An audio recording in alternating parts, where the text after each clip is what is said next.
14. oktoober 2025 oli 10 pressikonverentsil ja kaalumisel. Minu kõrval on Uku Jürjentali vend Anti Jürjental. Mitmes intervjuu see sinul on?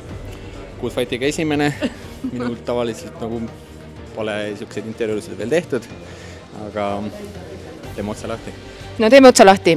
Täna just ilmus Suurpersooni saade Õhtulehes hommikusöök staariga, aga seal ja väga paljudes intervjuudes su vanem vend räägib sinust, kuidas te väiksena juba alustasite, tegite salaja sparringut, ema ja isa ei lubanud. Kes esimesena lõi ja kes esimesena haiget sai?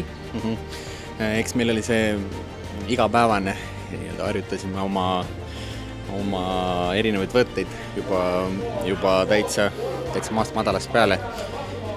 Põhiline sõda toimus koolis, kogu aeg päeva lõpuks proovisime jälle uued võtted ära, mida homme rakendame. Kõik asjad vahepeal Uku lasi mul nii-öelda võita täitsa, aga eks tal käis kohe alguses peale juba käis, kui jõud üle tuli.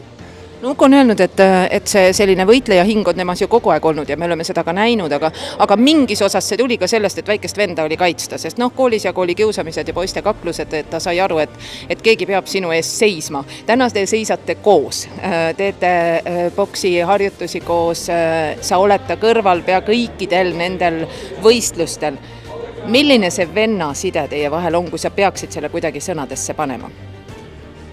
Vend on mulle, Uku on mulle parima sõbra ja kõige lähedasem võib-olla perekonnaliige.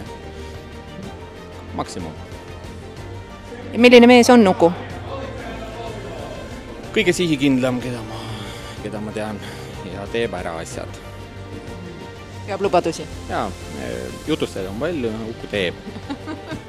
No vot, jutustajaid on palju, aga vend ütleb, et Uku teeb ära, homme liigal näeme.